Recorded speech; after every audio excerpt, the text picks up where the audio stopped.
Nastavljamo dalje prvom temom za ovo jutro. Pričamo o borbi protiv korupcije. Sa mnom je Srbislav Filipović, odbornik Skupštine grada Beograda i član Saveta za borbu protiv korupcije. Dobro jutro i dobrodošli. Dobro jutro. Da krenemo od tribine koja nas očekuje koliko sutra u kulturnom centru u gradskoj opštini Čukarica. Tema je naravno borba protiv korupcije i to jeste bila tema i prethodnih 13 tribina. Htela sam da vas pitam s tim u vezi koliko su i same teme koje se obrađuju na istim radionicama, odnosno tribinama, možda prijemčive i tom gradu ili toj opštini u kojoj se ista tribina održava? Odnosno, koliko su teme konkretne i sama pitanja koje se postavljaju tom priliku? Jasno, teme su vrlo konkretne. Naravno, mi kao Savet za borbu protiv korupcije Srpske napredne stranke predstavljamo nacionalnu strategiju za borbu protiv korupcije i njen akcioni plan. Svako od mojih kolega, uvaženih Uglješa Mrdić i Nikola Jelenković i profesor Milorad Bejatović, predstavljamo nešto što je vezano za našu struku. Prosto nismo svi za sve stručni. Ja se bavim ekonomskim temama i s te strane obrađujemo one teme koje su interesantne za kraj u koji idemo. Obišli smo od Kuršumlije, Novog Sada, bili smo na Starom gradu, Koceljevo, Loznica, Kikinda, Zrenjanin, da ne izostavim neke gradove, zaista svuda pune sale.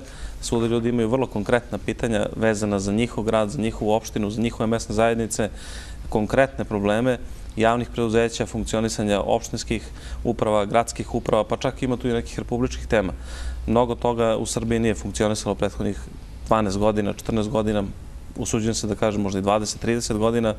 Jedan loš sistem, loše vlade koje smo imali decenijama unazad ostavile su velike posledice. Suočavamo se sa ozbiljnim problemom korupcije u Srbiji i trudimo se da to razjasnimo ljudima, da im predstavimo ono što je strategija, državna strategija za borbu protiv korupcije i da vidimo šta ćemo to na kraju kada se budemo ponovo susreli imati kao pozitivan rezultat da im predstavimo. A da li se i na licu mesta upoznajete sa problemima koje vam građani predstavljaju ili u suštini u tome da se predstavi i nacionalna strategija i akcioni plan za borbu protiv korupcije? Znate kako, nemoguće je da znate svaki problem mesta u koje odete. Prosto ljudi imaju od pojedinačnih svojih problema sa direktorom u školi, sa predsednikom opštine, sa nekim službenicima. Toliko je tih problema da ne možete prosto da znate svaki, da predvidite svaki. Ali možete od ljudi da preuzmete neki materijal, možete taj materijal da prosledite nadležnim institucijama ukoliko neko nije reagovao u tom gradu ili na nivou Republike i da pokušate da pomognete ljudima maksimalno. Da ljudima pre svega ukažete na ono šta oni mogu da urade za sebe. Da im kažete da moraju da budu aktivni u rešavanju ne samo u borbi protiv korupcije, već i u svim ostalim svojim problemima sa kojima se susreću u životu. Taj aktivizam nam često fali u narodu, često smo pasivni, čekamo da neko drugi dođe da reši naše probleme, a ne znamo šta sve imamo od mehanizama što možemo sami da upotrebimo kako bismo rešili one probleme s kojima se suočavamo. Godina je maltene na izmaku, da li mogu već da se izmere efekti i nacionalne strategije i akcionog plana? Pa ne još uvek. Ne još uvek. Rekao sam, mi decenijama tonemo, decenijama propadamo. Što znači da će nam trebati isto toliko vremena ili? Ja se nadam da neće. To zavisi od toga koliko budemo aktivni. Koliko budemo spremni da prihvatimo ono što su bolni rezovi, ono što je nužno, koliko između ostalog i te ekonomske reforme, one prosto ne mogu da daju svoj pravi rezultat bez borbe protiv korupcije.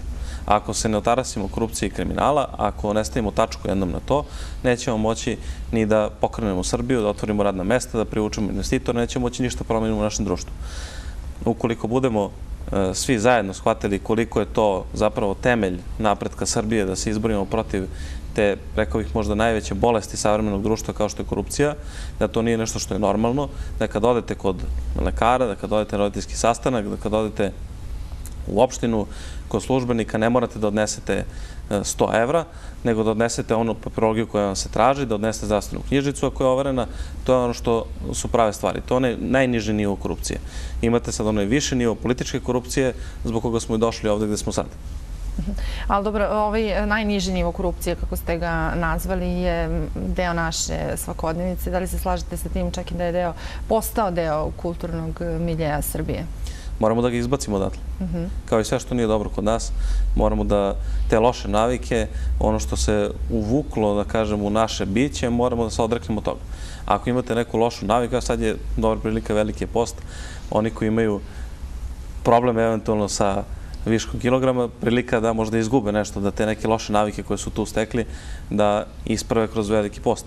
Tako isto i mi danas. Moramo da shvatimo koje su to naše loše navike bile prethodnih decenija, da to što je loše, a što utiče na naš standard kao što je korupcija, da ti ljudi kod kojih idemo, recimo kod lekara ili kod nastavnika ili kod predsednika opštine, imaju svoju platu, tu platu dobiju iz budžeta, tu platu mi dajemo kao građani time što plaćamo porez, i da prosto ti ljudi rade za nas. Mi ih plaćamo i nema potreba da ih dodatno plaćate i da im se dodatno zahvalite, kako mi to umemo da nazovemo. Tako da to što smo shvatili kao deo naše tradicije, to nije deo nikakve tradicije, to je deo jedne nekulture, to je deo nekih, da kažemo, loših običaja koji su nastali u Srbiji prethodnih 20 godina i mislim da je sada pravo vreme. Ako sad se ne izborimo protiv toga, mislim da ćemo izgubiti svaki voz za budućnost.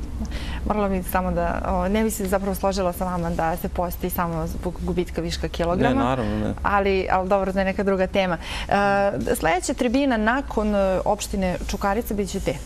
Sledeća tribina nakon opštine Čukarica, koja je sutra u 7 sati u Kulturnom centru, i ovom prilikom pozivam vaše gledalce da dođu na našu tribinu, da postave pitanja, da učestvuju aktivno u diskusiji.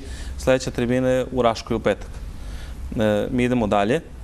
Do kraja godine nas čeka još nekih 10-ak tribina. Nastavit ćemo naravno nakon novogodišnjih praznika.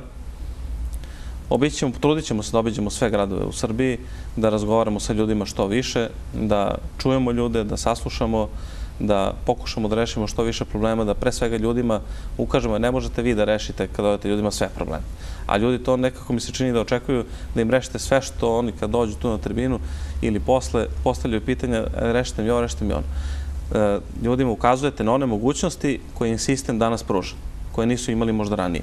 Da ono što ranije nisu smeli da odu da prijave, da danas odu slobodno i da imaju puno poverenja u državne organe, jer se upravo za to Srpska napredna stranka i Aleksandar Vučić kao premijer Srbije bore da ljudi imaju poverenje u svoje institucije.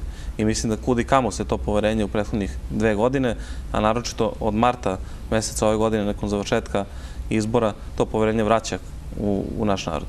Ko će sve govoriti na sutrašnjoj tribini? Na sutrašnjoj tribini uobičajeno govore Uglješa Mrdić, Nikola Jelenković, moja malenkost, profesor Bejatović. Vidjet ćemo, bit će tu još uglednih gostiju. Ne bih da otkrivam sada sve. Voleo bih da zaista sutra što više građana, ne samo Čukarice, već što više naših Beograđana dođe na tribinu, da se upoznamo, da razgovaramo, da eventualno pokušamo, kažem, ponovo da ljudima izađemo u susret tu gde je moguće, da im se daju saveti, da im se daju predlozi, i nadam se da ćemo uspeti da uradimo nešto u narednih 2 godine ili 3, koliko je ostalo do kraja ovog prvog mandata, i da kad se vidimo sledeći put i kod vas u jutarnjem programu možemo da iznesemo konkretne činjenice.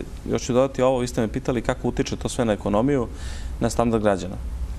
Ukoliko korupciju ne suzbijemo u najvećoj mogućoj meri, nećemo moći ni da pokrenemo privredu, samim tim bolji standard ljudi neće biti moguć. Time što smo doneli novi zakon o javnim nabavkama, uštedeli smo više stotina miliona evra. Time što se borimo ovako protiv korupcije kako se borimo i imamo direkciju za upravljanje oduzetom imovinom na nivou države, zaplenjuje se, da kažemo, sva imovina onih ljudi koji su optuženi za krivična dela, najteža krivična dela. Država radi svoj posao, hapsi tajkune, hapsi kriminalce, čini sve da kažemo, popravi to stanje u društvu, da ispravi ono što je bilo negativno prethodnih 10 ili 20 godina. Da, spomenuli ste zakon o javnim nabavkama. Zakon o zaštiti i uzbunjivača je nešto što je dugo već tema i što bi trebalo da bude možda jedna od možda glavnih potpora u tom pogledu kako bi se korupcija i suzbila, kako bismo imali hrabrosti možda da pokažemo prstom na korupciju, tako dalje, kako bi nas neko i zaštitio, jel da? I s tim u vezi, da li postojeći zakonski okviri zaista idu u prilog borbi protiv korupcije ili bi trebalo raditi na tom pogledu To je jedna široka tema koju možemo da posvetimo gotovo ceo vaš jutarnji program. Ja ću vam reći ono što je najvažnije. Zakon o zaštiti uzbunjivača je jako bitan zakon. Upravo ste možda jedno od i najbitnijih pitanja postavili. Recimo u Loznici je bio jedan građanin koji nas je pitao a šta ako ja prijavim korumpiranog direktora u moje firmi, da li ću ja neke posledice da snosim, jer ljudi su osvetoljubivi, saznaće možda od nekoga, šta će da se desi onda s mojom porodicom, ja ću možda da imam neke velike probleme. Mi smo se za to ljudi borili prethodnih 12 godina. Smo se borili za to da imate pravo da odete u policiju, da odete u nadležne državne organe, sudske organe, da možete da prijavite, podnesete tužbu, da se žalite, da imate pravo. Vi živite u svojoj zemlji i mi moramo te kriminalce, te lopove, da kažemo tu bandu, da proteramo iz našeg društva, da te ljude smestimo tamo gde im je mesto. Većina njih danas polako ali sigurno završava tamo gde treba da budu, na robijama.